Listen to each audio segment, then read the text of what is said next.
Hi, everybody. So, today I just want to encourage you with the word of the Lord.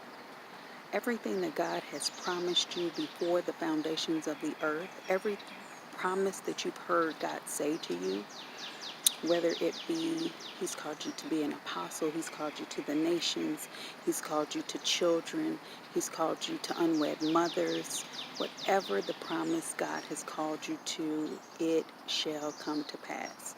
Some of you have felt like things are being so delayed and that things are taking such a long time, and you've been wavering and kind of unsure of what God had initially said to you, and if that was true, and if it's going to come to pass. And you have all these questions and all these concerns, and God is saying to you that yes, that which He has spoken shall come to pass in your life.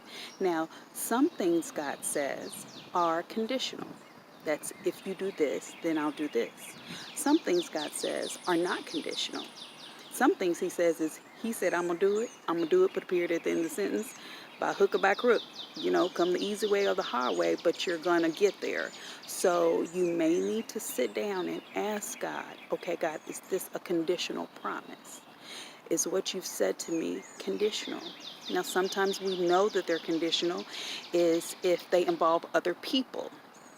So if you believe God has said He was going to restore your marriage or a relationship in your life or something, sometimes that can be conditional because that other person's will is involved, right?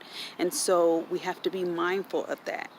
Now, we do our part, and then we trust God to deal with that other person. We don't try to fix that other person. We don't try to do whatever for that person.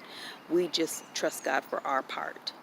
Now, sometimes you'll know if it's not conditional is if, let's say, God says, I'm going to send you to the missions. Now, you may not have money to go to the mission field. Maybe He's put in your heart to open up a home for unwed mothers or to rescue foster children, neglected children, that type of thing coming out of their homes. And so He's given you a vision for that. If that is the case, hold on to your promise.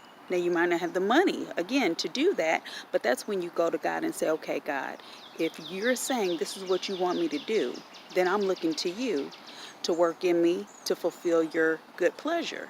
Now, if this is your good pleasure, I'm looking for you to give me the money. And if it's God's promise, then He's duty bound by His clause of salvation to grant you that promise. So that means you hold on.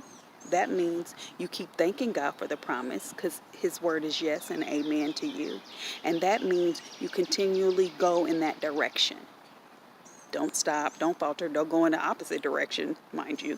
But you continue to go in that direction which He said. And again, even if you don't have the money, you'll see that God will begin to bring partners to you. He will begin to bring the resources. He will begin to set your path on that right place as you are listening to Him and acknowledging Him and walking in what He's asked you to do.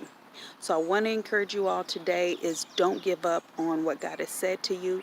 If He's called you to be an apostle to the nations and you're a woman and you're like, well, my denomination, they not big on women